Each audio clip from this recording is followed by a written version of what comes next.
Good day.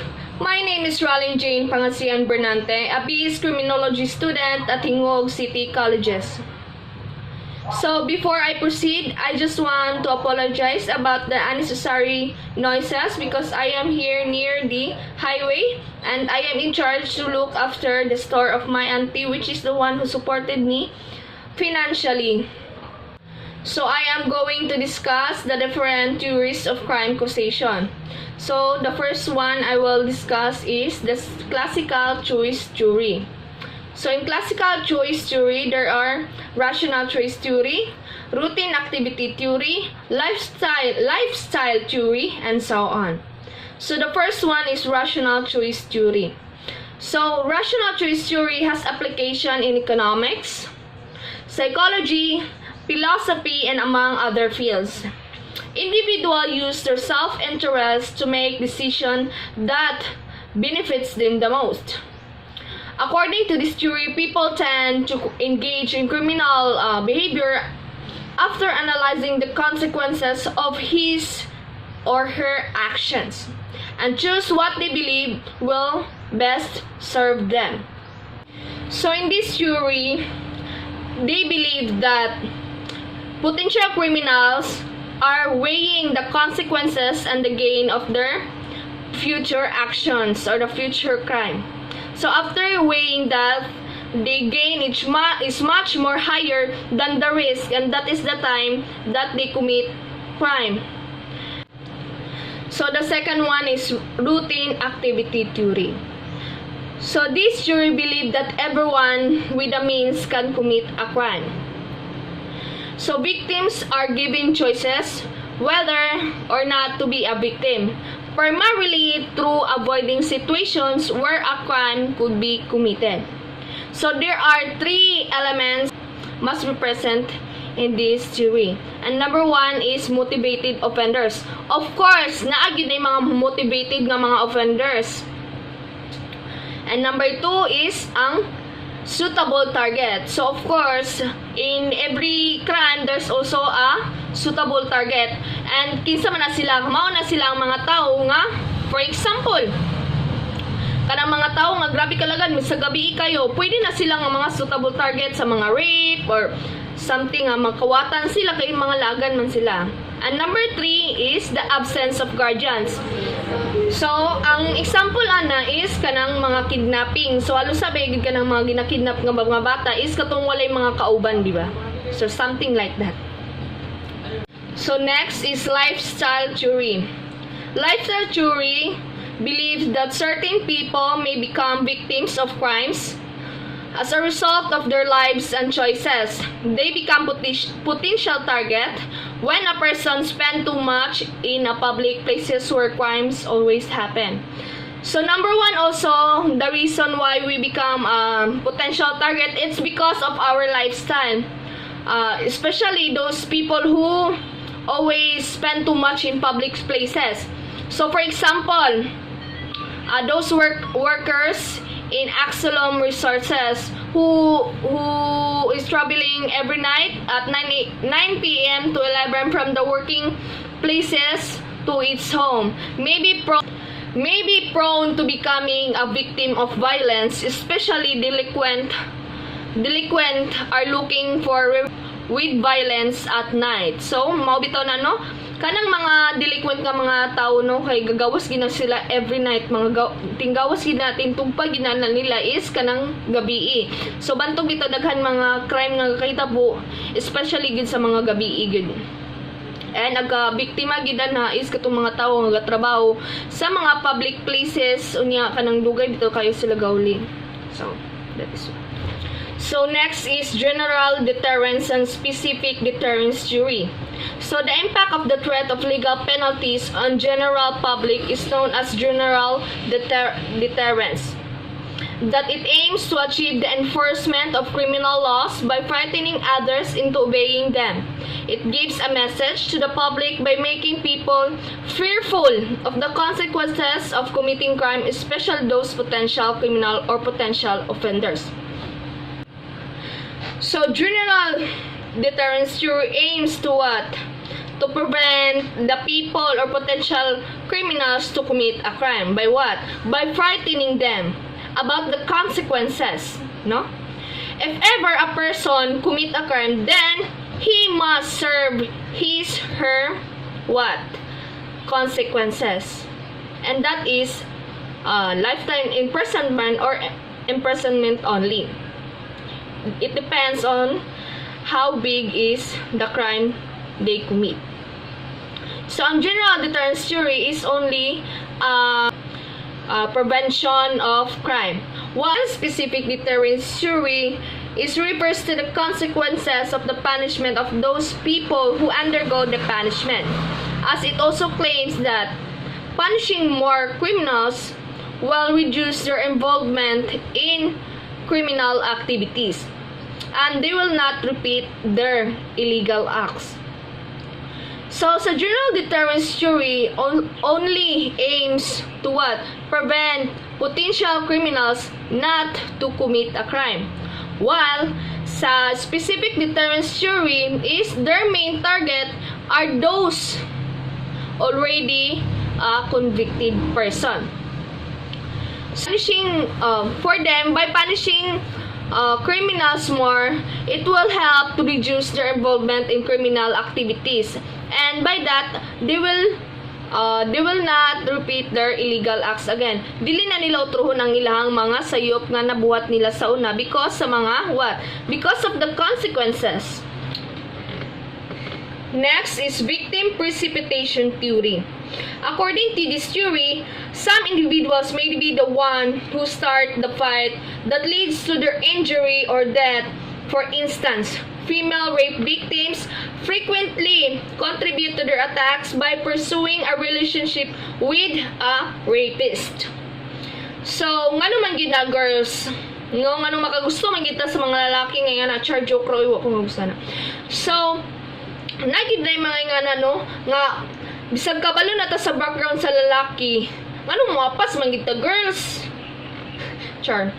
So, nagi na times nga ang mga babae, bisag kabalo na sila sa background sa lalaki nga. For example, kani kay palahubog, sugot lang gyapon, uyabon lang gyapon, bisag kabalo na sila nga rapist, kay basi nakulong na siya sa una, or unsa ba, bukuan lang gyapon ng mga babae, nga naman gid ni, nga maghinungdan dayon sa ilahang, unsa, sa ilahang kamatayon or sakit sa ilang lawas. Maybe, pag minyo nila, kapangulata di ay di, mao din tong hinungdan nganong kamatay sila.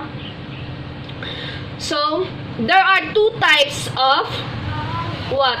Victim precipitation theory, and that is active and passive precipitation. And number one is active precipitation theory.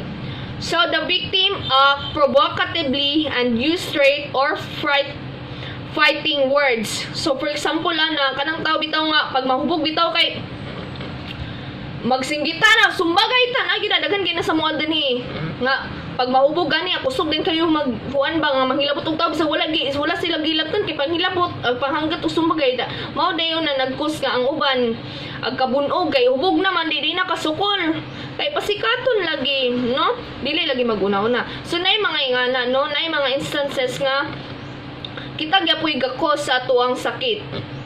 Sakit-sakit sa tong lawas niya, kita igaw na una, hanggato na tong tao nga walang hilabot sa tua, ang ending pildi man dayta.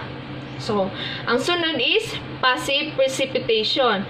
Of course, when characters that unknowingly threat others. So, for example, ang naay isa ka tawo nga kanang daghan kayog tato unya na threat ditong isa ka tawo gisumbag lang kag kalit. Unya mo hinungdan nganong injury ka tungod lang sa imuhang tattoo, which is very unfair, no? Dili dapat tay ngana, dili ta mag-base sa personal nga dili ta mag-base sa physical appearance sa usa ka tawo, no? So for example, lugar kay tattoo matreat na lugar ta, dili dapat tay ngana. So next is incapacitation theory. So, incapacitation theory stands for reason that if more criminals are sent to prison or keeping known criminals out of circulation, the crime rate should go down go down. This theory supported the idea of imprisoning the criminals. So kaning nga theory is kwando siya nga ang mga criminals is dapat gyud na siya nga mabutang dito sa prisuhan. Kay ngano, if ever nga kana sila nga mga tao naa na siya sa tuwang community, mas magtaas ang rate sa crime. It's because kay kung nara sila sa gawas na ay possibility nga maghimo sila og dautan. Pwede sila if ever ang rapist nasa tuwang community naglatagaw-latagaw, it means na ay possibility nga mag-create siya og crime like mang-rape siya tao kay nara man siya sa community, wa man siya sa prisuhan. So dapat daw ang kanang mga criminals are sent to prison para ma-lessen ang crime rate. So, our second topic is about psychological theories of crime causation. So, the first topic of psychological theories of crime causation is psychodynamic theory and psychosexual stage of human development. So, psychodynamic theory believes that childhood have a great influence in our adult lives, that human personality contains three major components of the components, and that is the ID, the superego, and the ego. So the ID is the one that demands or make demands, and the ego is the one who provides the reality or the one who balance between ID and the superego, while the superego is the one who adds morality to the said action. So for example, while my teacher is discussing, for example, I want to eat now because I am hungry. That is my ID because that is my demand. And the second one is eating while the teacher is discussing is not a good behavior. And that is my superego. It adds morality, di ba? While my ego said that we cannot eat now because we are in the middle of discussion. And that is my ego. It balances my ID and my superego. While the psychosexual believes that seeking pleasure occurs at every stage of development, and depending on how they resolve, they can either aid or hinder growth. No? So there are 5 stages of human development, namely oral stage, anal stage, the pallid stage, the latency, and the genital, that if these stages was properly accomplished, a healthy personality emerge. But if not, this person will become fixated. For instance, an infant who does not receive enough oral gratification likely to become an adult engaged in smoking and drinking. The next theory is behavioral theory. It concerns with the study of observable rather than unconscious process, that it is maintained that human behavior are developed through the learning experience and behavior that is learned when it is rewarded. It's distinguished by negative reaction or punishment. So for example, ang bata, if ever ang bata is matagaan sila og threat nga gignagmay, if ever makakuha sila og 100% sa exam, in the future ang mga bata is maningkamot na sila, mag-study na sila para lang makakuha sa reward. So the next one is the social learning theory. So social learning theory believes that people are not actually born with ability to act violently, but they learn to act through their life experience, that it is learned by observing and imitating the behavior of others in the society.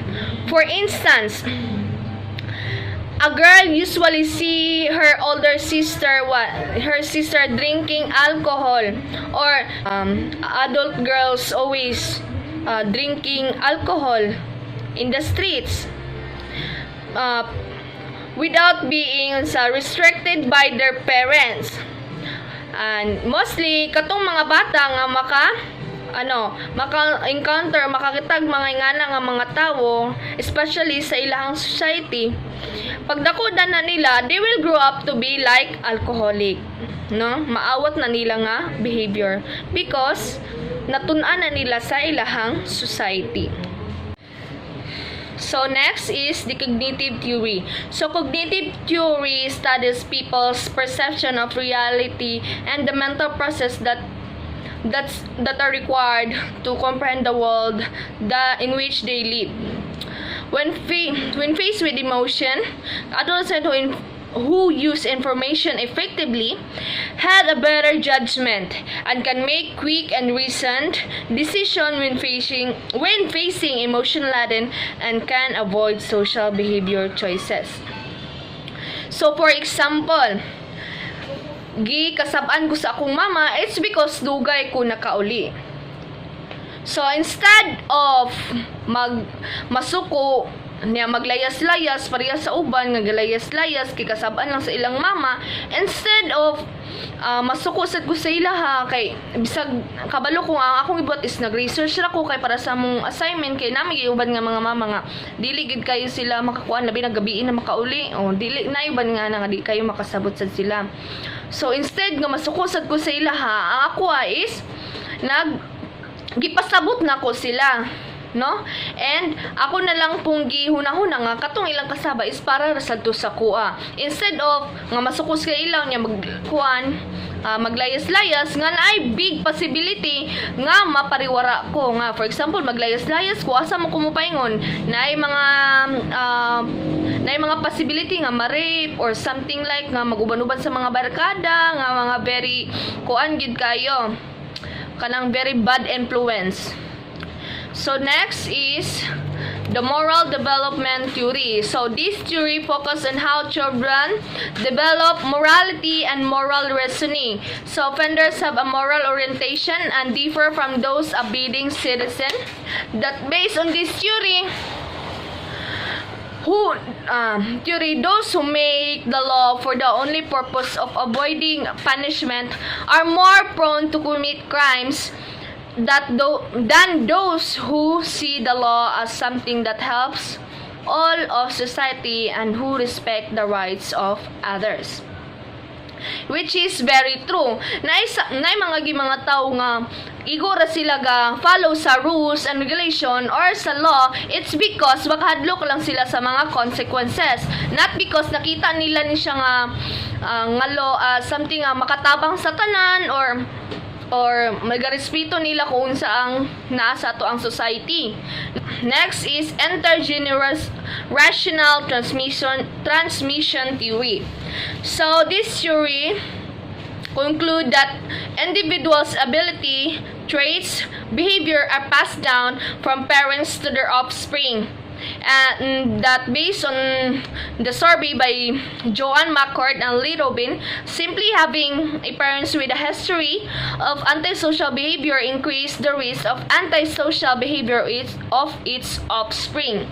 Pero nabito gini mga kasabihan no nga kung ano yung puno, yun din ang bunga. Mabiyagin ang mga kadalasan nga mga kuan nga pareha sa kuha o kaya akong papakay. Grabe ba kayo kabagatong wala akong papa. Grabe siya kayo kabukoy ba. Something like that. No. Manang sa mga pod makaingon po sila nga kani. Grabe gyapon ni siya. Kung nalalaki ni pareha gid kayo ni siyang papa kay grabe ka para singana something like that no. Ngano ingana magina kung unsa ray makita sa atong ginikanan mo sa makita nila sa tuwa no, which is very wrong para lang sa kuan no. Dili man tuod nga kung ang mama for example lugar kung ang papa kriminal napud lugar tendency ang anak mahimong kriminal, which is very wrong para sa kuha. But based sa intergenerational transmission theory nga ang mga traits and behavior mapasa na siya sa mga anak no. So next is alternative theory. So alternative theory focuses on assorted mating where female offenders tend to cohabit with or married to male offenders. children with two criminals' parents are likely to disproportionately antisocial. That there are two main classes of explanation concerning with similar people tend to get married. So, alternative theory focuses on why female offenders tend to cohabit or have to have relationship with a male offenders nga pareha sa ilaha. So number one is because of the social homogamy, where convicted people tend to choose each other as mates because of what? Of the physical and social proximity. Maybe because they meet each other at school. They have different. They have the same. They have the same university. They meet in clubs or they are neighborhoods, something like that. And sometimes we also know that makagusto gyapon ta sa mga silingan nato or sa tong mga classmate, which is tinuod yun na siya, no? And also the next reason is because of the phenotypic assortment, where people examine each other's personality and behavior and choose partners who are similar to themselves. So kita man gyapon, no, makaingon gyapon ta usay ba nga unta gusto ko maglatag lalaki kanang kuan pareha sa kuag personality mo na katong siguro sad sila ang mga kriminal ay mga potensyal nga mga kriminal is nakita nila ang ilang personality dito batong nakagusto sila, no? So something like that. So the next is differential association reinforcement theory. So this focuses on individuals' decision from or commit a crime and whether they will continue or cease from doing so. Crime in future are influenced by past, present, and predicted future rewards and punishment. So, if criminal behavior response is more positive than punishment, such behavior will persist. So, for example of this is that my brother is very lazy to make his module, and I am the one who make his module because he is so lazy. That's why nakakuha siya og 100% sa ilahang exam because ako man ang nagbuhat sa iyang score. Unya, pagkaibalo sa akong mamagpapa nga dako ang iyang score, gitagaan siya og reward 100 pesos. So pagdako sa humanggod, padako siya nga padako, feeling niya nga okay ra day nga dili ko magbuhat sa assignment kay akong ati ra magsalig ra ko sa uban.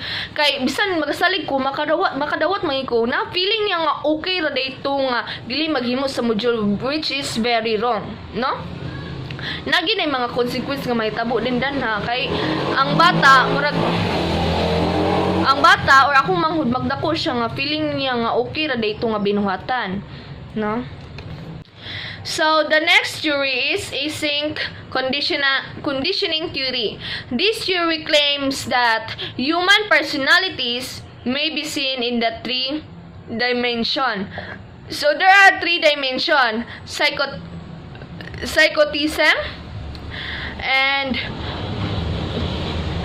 extrovert and neuroticism. So, in this theory, it believes that those who score on measure on psychotism, they are aggressive, very aggressive, egocentric, and impulsive. Egocentric means very selfish, kuan lang sila sa ilang kaugalingon, no? Aggressive kaayo. So, and also, those who score high on measure of extrovert person are sensation-seeking. Gusto nila mag-seek og attention, dominant, and very assertive. While those who score high on measure of neuroticism is described as having a low self-esteem. Karami itong mga ulawon kayo ng mga tao. Excessive anxiety and mood swings, na yung mga mood swings. So, it can be measured through the prepared questionnaires that they called acynic personality questionnaires. The next theory is integrated theory.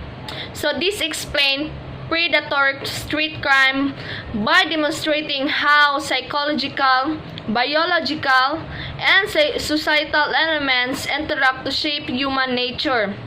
The main concept of this issue is that the genes and environment are factors for some individuals to form the kind of person that is likely to commit a crime. They stated that the factor could push the individuals to commit crime are intelligent quotient or the bodybuilding, genetic makeup, impulsiveness, ability to delay gratification, aggressiveness, and even those mothers who drink and smoke while pregnant. Lastly, they also argue that if reward is greater than the expected punishment, there is an increased likelihood that a crime will be committed. So in my own opinion, so there are three factors that could push the individuals to commit a crime, and that is psychological, biological, and societal elements. So, psychological is mao na siya ang example sa katong intelligent quotient. And sa biological is bio means life. Mao na siya tong mga body, genetic, impulsiveness, and ability to delay gratification. And lastly is the societal elements. So, unsa tong mga elements sa society? And mao na siya ang reward. Nga kung mas dako ang reward sa usa ka tawo, much likely makakumit na sila og crime. So mao na sila ang mga tulo ka factor nga makakahinungdan nganong naay magkumit sa crime. So next is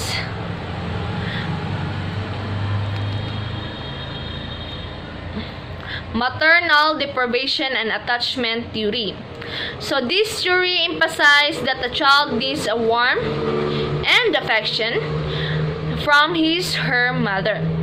It is the most important phenomenon to social development takes place after the birth of a mammal, and that is the construction of an emotional bond. So this theory emphasizes nga dapat ang bata is need yun na siya og warmth and affection, which is true. Kita man gid kitang mga anak dapat kita maka-feel og gugma sa atong mga ginikanan, no, bisan magani maingon. Pero kita ka-war bata no nga mag-ingon sa I love you, ka-war sa tuing sa atong mga pero sa mga char joke lang. So kailangan daw og warmth and affection sa bata. It's because if ang mother mag-reject niya iyahang anak, it can affect the capacity, no? It can affect the child, no? It can affect its capacity to be affectionate, no? Like habitual criminals. They kanang mga habitual criminals, it is na sila kuan ba nga dili sila maka-form og bond or affection towards other people. So mao nang ang nayuban nga makuan nga mupatay nang silang tao bisa wala sila mabatian nga guilt or something like nga kaluoy because wala sila naka-feel sa dugingana. So next is So our next topic is sociological theories of crime causation. So the first one is social disorganization theory. So this theory views crime within neighborhood as those in which residents are attempting to relocate as soon as possible. Residents during this time are not interested anymore when it comes to community matters. That's why the common sources of control such as family, business, community, and social services agencies become weak and disorganized. The primary causes of criminal behaviors are neighborhoods and disintegration and slum condition. So this theory emphasize nga kung ang mga tao sa isa ka community dili organized, walay pagkahiusa, walay unity, dili magkasinabot, dili magtinabanga, naay possibility nga weak ilang foundation, no? Weak ilahang foundation sa ilahang community. Wala na magkawatak-watak, mag-cause na dayon siya sa criminality. So for example, sa family, if dili strong ilahang foundation, dili sila organized, ilahang mama ginapasagdan ra ilahang mga anak nga magutom, ang ilang papa grabe ka palahubog, na tendency nga ilahang mga anak is palahubog gihapon kay moawat man sila sa ilang ginikanan, no? Unyang uban mangawat ang mga bata lang po din, kay mangawat na lang po din kay dili masagdan naman sila sa mama sa wala sila makaon, no? And also sa business, dili maglagwang isa ka business kung kamong mga ang mga workers is dili ag tinabaga. Ang uban na sila kaugalingon nga na sila lain nga opinion, ang nya dili nila dawaton ang lain nga opinion kay gusto nila kay lahar gyud nga opinion. Di ang kuan wala dayon, nagkawatak-watak na sila bantog wala na inoy nahimo nga proyekto nga tarong. Kay ang ilang man pride man ilang gipakuan, wala bitaw dili sila organized. Dapat kung sa business dapat gina magtinabaga og magsinabtanay. And also sa community.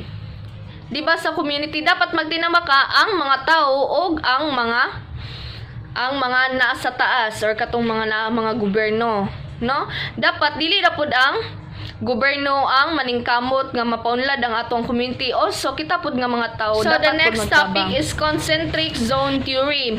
This theory believes that zone farthest from the city center had the lower crime rates and the highest rates were always in the central city and transitional areas.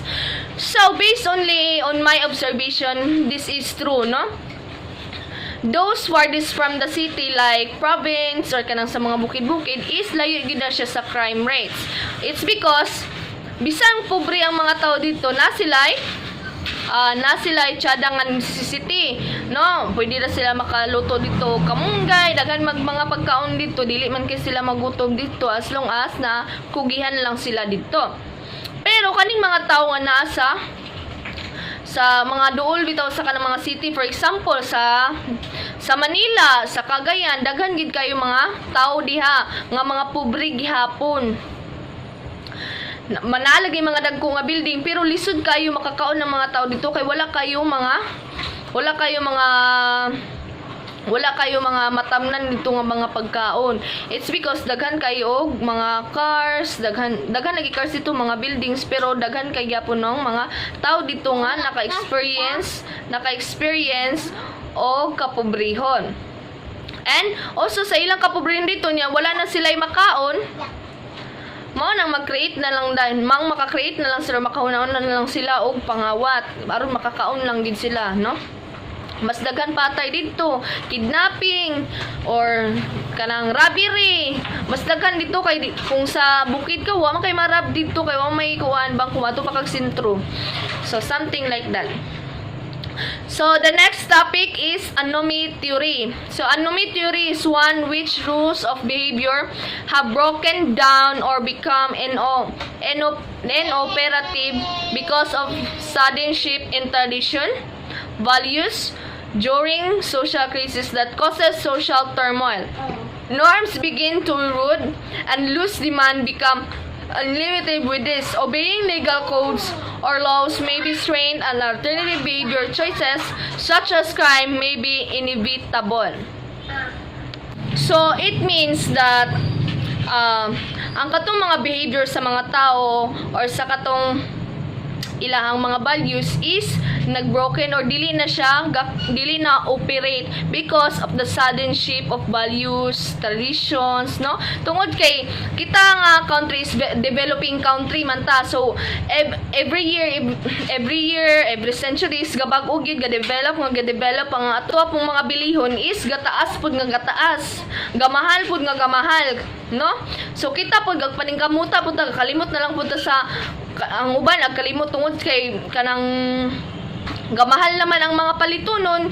So sila wala na may kwarta di ang inungdan, dili na sila ga-follow sa rules and regulations sa ato ang community, no? Nay cases nga mangawat or magminaro or something like that. Next is the strain theory. So crime is a function of the conflict between goals. As a result, those who fail to attain their goals because of inadequate means would feel anger, frustration, and resentment, which are referred to as strain. Those who are in strain or pressure may be develop criminal or delinquent solution to their problems. So, for instance,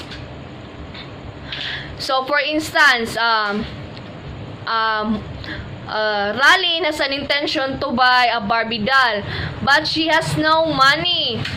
So no, ang iyang goal is makapalit sa Barbie doll, but wala siya money. Na tungod sa kayang goal magid kay magusto mig siya makapalit sa Barbie doll, nagresulto siya sa stealing in order lang yun nga ma-attain niya ang iyang goal or iyang dream. So, mao na siyang strain theory. So next is relative deprivation theory. So both perceived humiliation and the perceived entitlement to degrade a victim fuel criminal motivation. As a result, when comparing their lives to those of the more affluent or mas dato, lower class individuals may feel both impoverished and enraged. The persistent frustration that deprived people experience as a result of their economic situation can lead to anger and animosity, as well as violence and criminality person involved. So, an example for this is, for example, Ralin is rich and Jane is poor. So, Jane always, for me niya masimutan nga lami for me ang pagkaon ni Ralin. Unya siya bulad ra for me ang sudan. So sa kadugayon sa panahon, murag na si Jane murag na bitter na bitaw siya, murag nag-induce siya ba or kanang murag naibog na siya sa kadato ni Ralin. So kadugayon tungod sa iyang ka frustrate naguro kaayo siya kay tungod sa sakit nag kay dughan ba kay si Ralin man kay makakaon man siya nga nakalami unya ako kay buod-buod ra man oy. So tungod din noon sa iyang frustration ug iyang experience nag-cause dayon nga si Jane iyang girab ang balay ni Ralin mao dayto indugnan nga ang hinungdan ra is tungod sa iyang frustration nga na bitter na bitaw kayo siya kang Ralin, no? Tungod ra sa iyang ka-bitter, no? Nga lami per mi ang sudan ni Ralin niya siya kay dili. Girab ni ang balay kay aron siya pud maingato. So, that's it. So, next is general strain theory. So, according to this idea, criminality is direct result of negative affective states such as anger, frustration, depression, disappointment, and other emotions that arise from strain. Rather than limiting his ideas to lower class crime, Agnew tries to explain why people who are stressed and strained are more inclined to commit crime and provide a more comprehensive explanation of criminal activities. So, across all aspects of society, negative emotional states are caused by a number of strains. According to him, strain caused by the failure to achieve positive valued goals. So for example, ako gusto ko mag-eskwela sa college pero kung ginikan wala sila kwarta nga magpa-eskwela sa kwa. So ang ending nahimo ra kong waitress or nahimo ra kong tigugas plato sa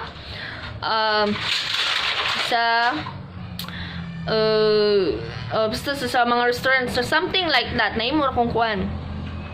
So, magsakit akong heart or ma-disappoint ko.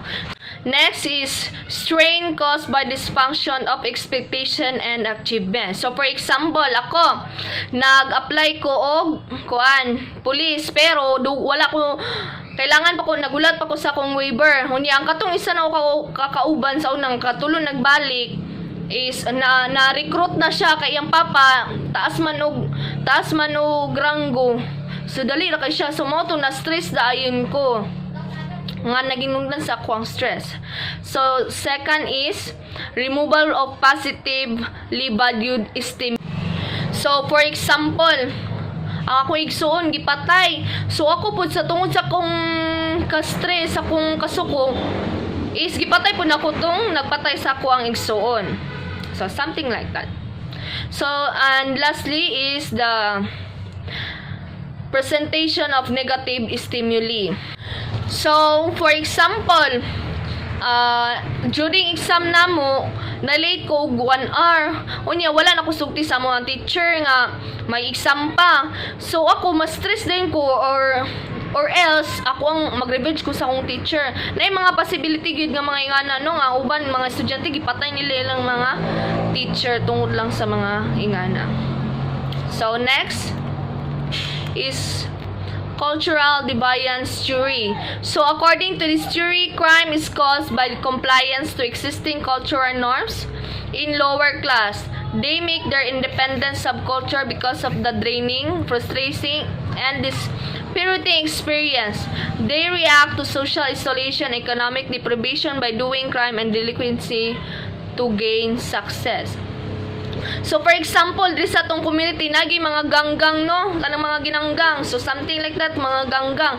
Nay uban mga tao tungod sa ilang kanang halos sa magid mga ingana nga tao nga gapil-apil sa gang mga Gigi-packs na mga ingana is katong mga tao nga kulang sa education, ingana mga pobre may gyapon mi kina pero nagyubal nga mga pobre nga apil gyud na sa mga gang nga mga something like subculture because gusto nila magpasikat or something like gusto nila nga mag seek attention sila no by creating crime or delinquency no. So next topic is delinquent subculture theory. So delinquent behavior of lower class youth is actually a protest against the norms and values of the middle class because the social condition that make them incapable of achieving success. Lower class youth experience a form of culture conflict that labels status frustration. So ang cause daw kuno why ang mga youth is ga apil-apil sila sa mga delinquent behavior, it's because of the mga incapable sila of achieving their success, no? So next topic is drift theory. They view the process of becoming a criminal as a learning experience in which potential delinquents and criminals master techniques that enables them to counterbalance or neutralize conventional values and drift back and forth between legitimate and conventional behavior. So one reason it becomes possible is because of the subterranean value structure that have become entrenched in the culture but are publicly condemned. So ang mga criminal behaviors na sila'y mga techniques on how to act accordingly or not. So as time pass by, mas nilevel up na nila ang ilahang technique from conventional behavior to more subterranean behavior, no? And it includes drugs and crime. So the next theory is differential association theory. So based on this theory, it believes that criminal behavior is learned by interaction with others, and this includes learning the techniques, committing the crime, and the motives, the drives, rationalization, and attitude for committing it. So of course, dili mi ginano criminal behavior is learned, dili gina siya inherited, it is learned. So it is learned especially when we interact with other people or we interact with criminal, no, we will learn their techniques on or how to commit crime, and we will know their motives or how they drive it or rationalization or what is their attitude for committing crime. So next is social bond theory. This assumes that all people are potential violators, but they are kept under control because of the fear that illegal behavior will damage their relationship with friends, parents, neighbors, teachers, employers, or all people in the society that they have special bond. So in this theory, it believes nga kitang tanan is potential violators ta, but we are keep under the control because of the fear.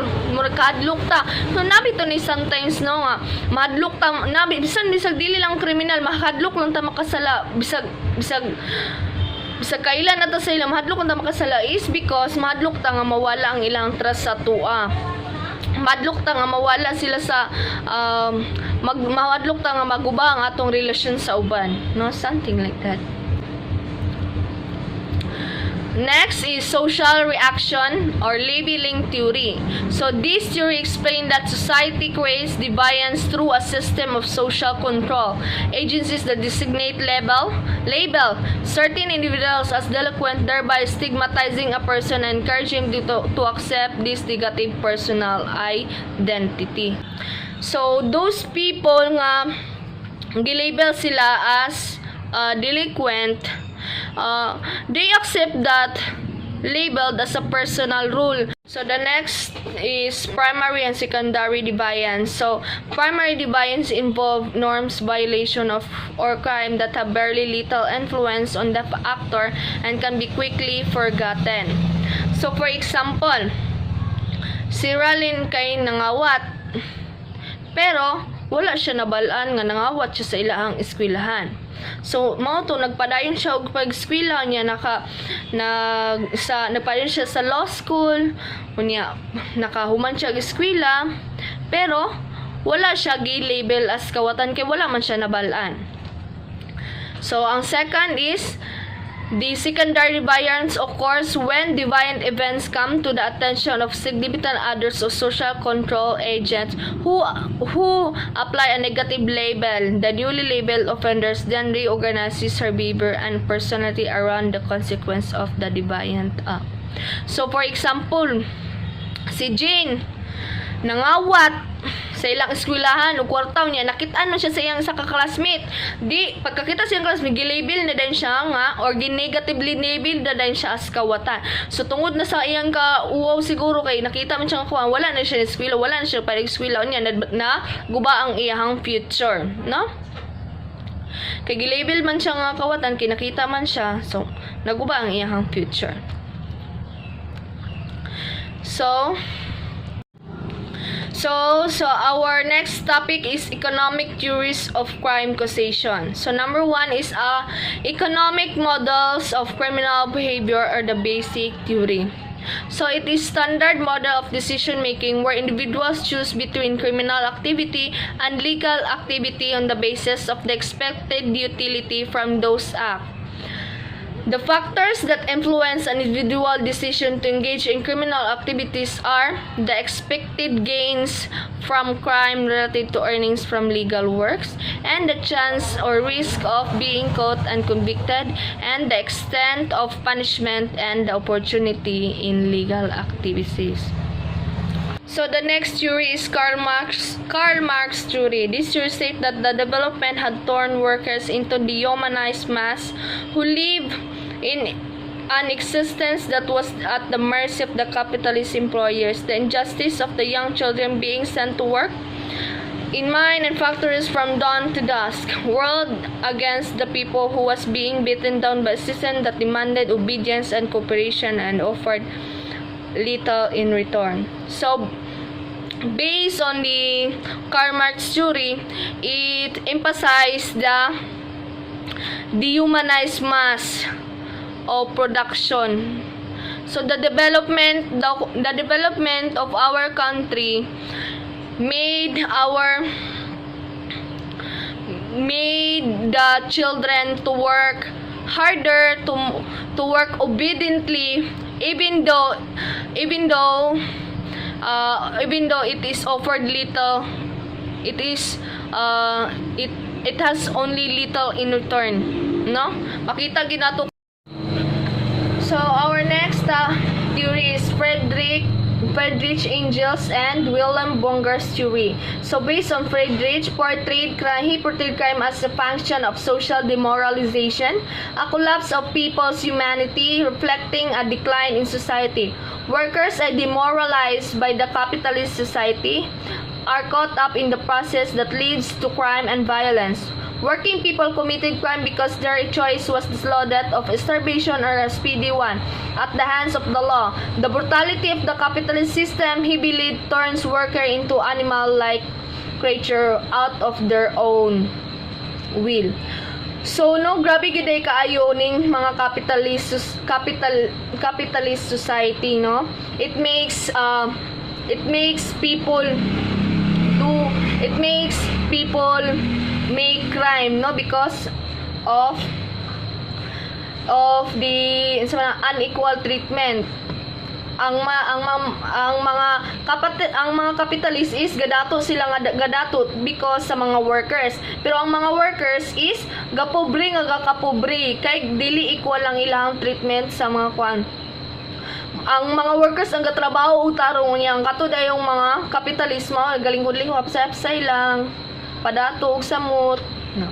So Bunker po believes that crime is of social and not biological origin, but exemption of few special cases. So crime lies within the boundaries of normal human behavior according to no act is naturally immoral or criminal. He viewed crime as antisocial acts that reflects current morality. So ang antisocial acts is parihan na po na siya sa atong morality karon, no, nga lain na ang law na to karon kay ang law kay magbisra po na sila sa mga dato, ang mga nga dili kayo agkakuan ng mga dato, ang mga pobre ray no sige kakuan. It's because sa kapobrehon na pod ang mga antisocial nga parihan ng crime is mag-reflect ra gyapon na sa morality nato karong panahon na.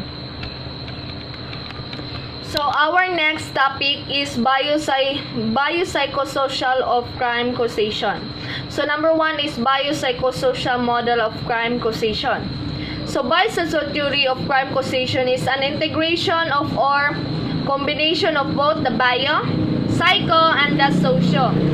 So the bio component of this theory examines aspects of biology that influence health. The psycho component, things like thoughts, emotions, or behavior.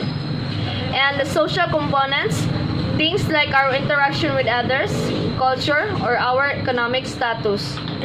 These three factors had a connection and affect each other. So these three factors had a connection and affect each other. So for example, me, I had an accident. For example, I had an accident nga nag-lose ang nawala ang ako ang isa ka tiil. So kay nawala ako ang function sa ako ang tiil is nawala. So mao to siya ang bio. So sa psycho components is tungod kinawala man ang ako ang tiil na naka-feel ko og sakit, emotion, or feeling na ako kay wala ko'y pulos sa ako ang pamilya, wala na ko'y matabang, nag-cause ako ang stress or something like that. And last is in the social, no?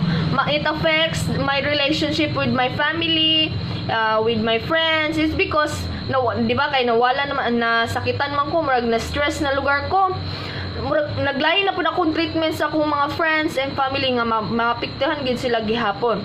So kaning tulo ka book is nagi na sila special connections and it affect each other. So next is moral is moral insanity and criminal responsibility.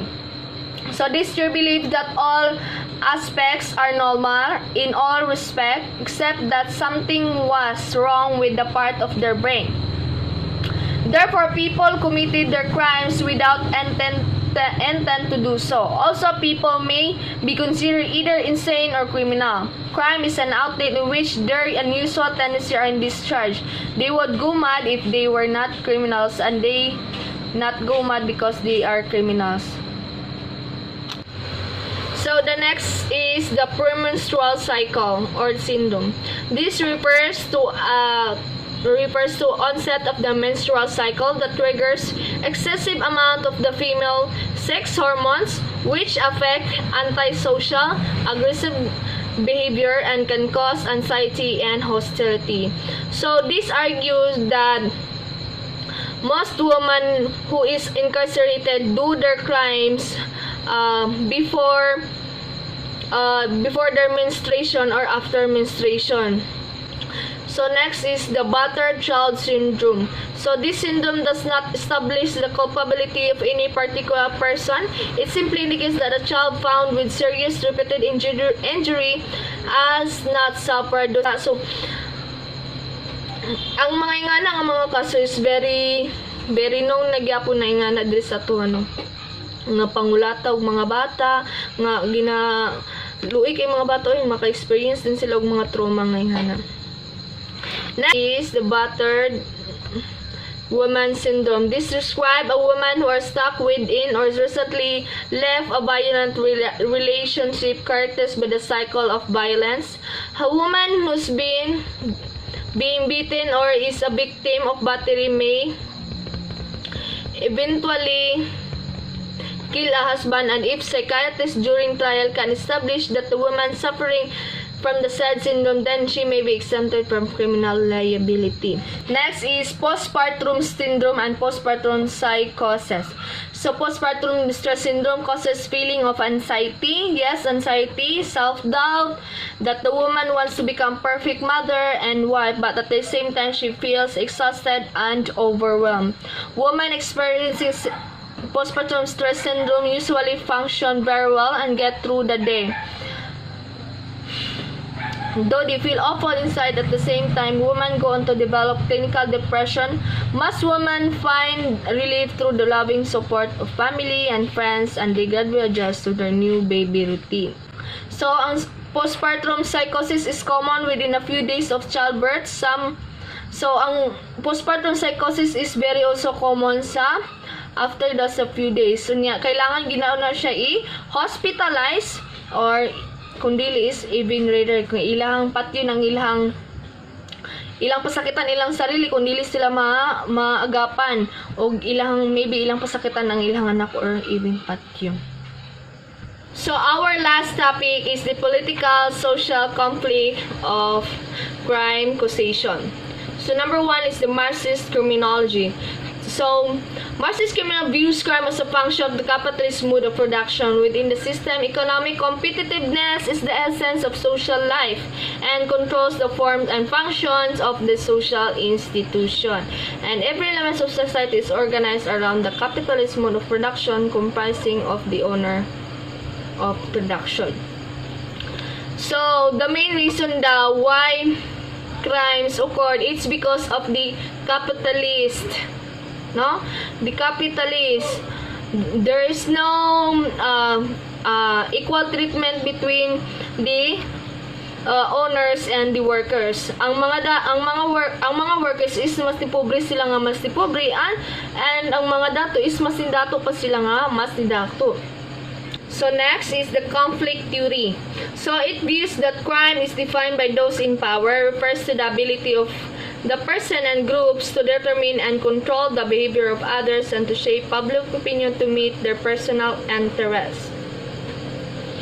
So, based on conflict theory, so ang gahimo daw kuno sa crime are those in powers, and they make that crime because of their personal interest. For example, the government will make or those in powers will make a law about robbery or thief because madlok sila, because it is also one of their interest, no? Kay kung naamgoy robbery or thief, kinsa may usayag ka biktima ana, sila pod nga mga dato or those in power, no? Kinsa man kadala sa kakawatan, kinsa man kadala sa nagkanay robbery, di ba? Dito man pod sa mga those in power. So next is the social reality of crime. So criminal definition are the represent the interests or of those who hold the power in society where there are conflict between social groups. The wealthy and the poor, those who hold the power will be the ones to create the laws that benefits themselves. For example, there are laws against robbery. So and the thief are intended for the poor only. It is only intended for the poor and not for them.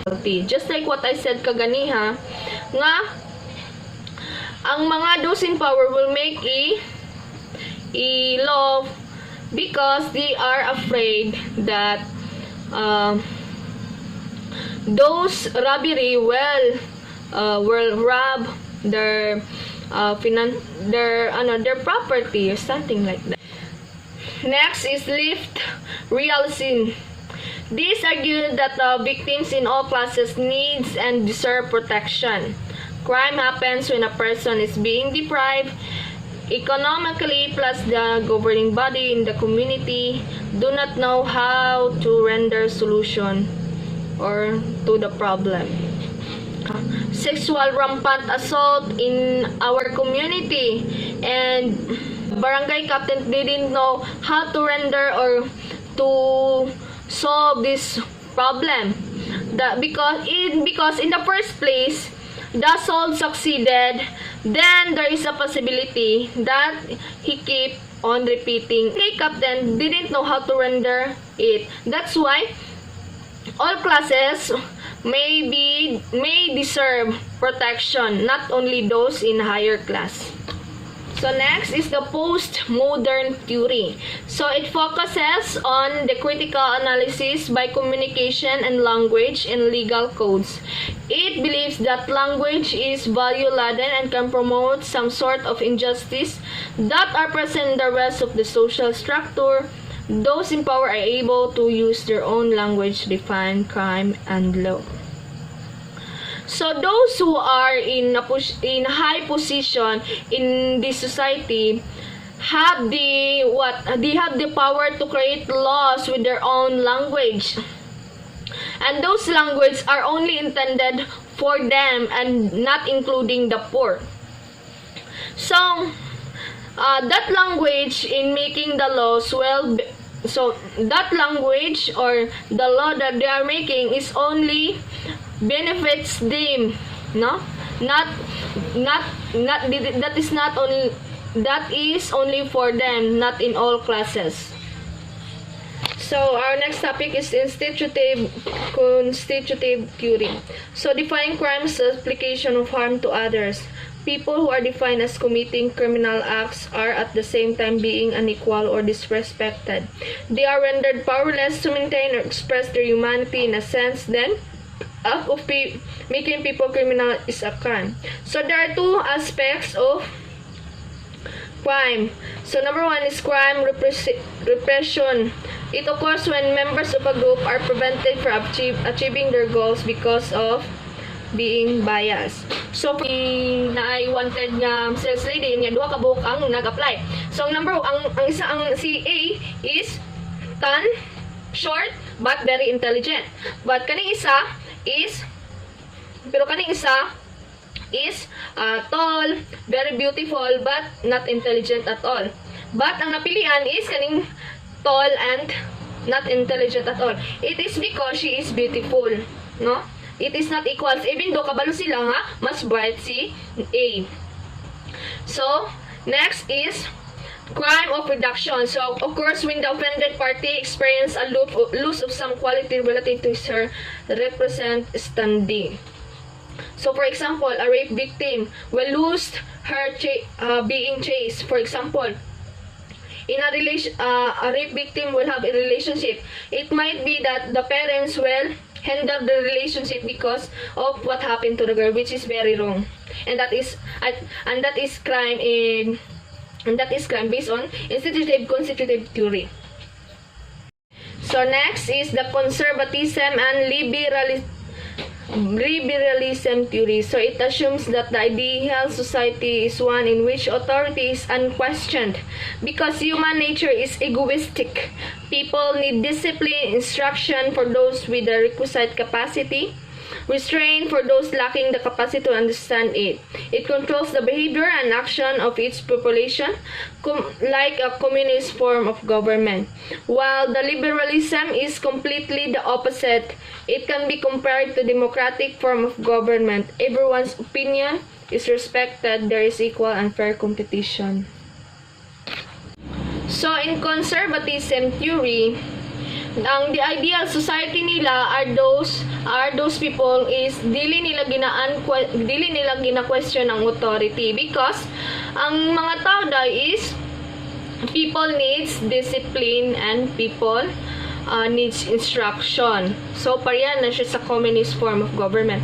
While sa liberalism is like likely to be compared to democratic form of government. So everyone's opinion is respected, there's equality and fair competition. So next is radicalism. So radicalism main notion is replace defective society. So whether left or right, radical ideology envision ideal society is one in which people naturally creative and freedom loving. They're able to do as they please in going about their peaceful business without interference by anyone, especially those claiming or representing some pressure on higher authority. A common theme in rights is that racial and ethnic minorities are favored to keep more capable group from becoming strong enough to challenge the system. So to leftists, in particular those inspired by mass system and class, racial and other forms of discrimination are promoted by the ruling class to keep the workforce divided, those more easily controlled. So they are not being controlled by the system, or they are strong enough to challenge the system. While the leftists is like they're like the Marxist form of government. So the last is the identity fusion theory. So this is defined as a visceral feeling of oneness with a group that is associated with increased permeability of the boundary between the personal and social self. The blending of an individual's personal self and social self with that of a group has attempted to explain why a person engaged in political participation.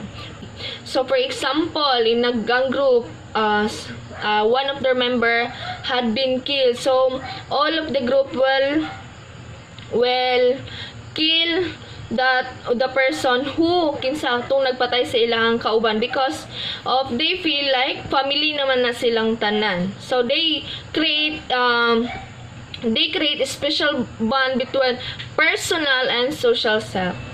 That would be all. Thank you.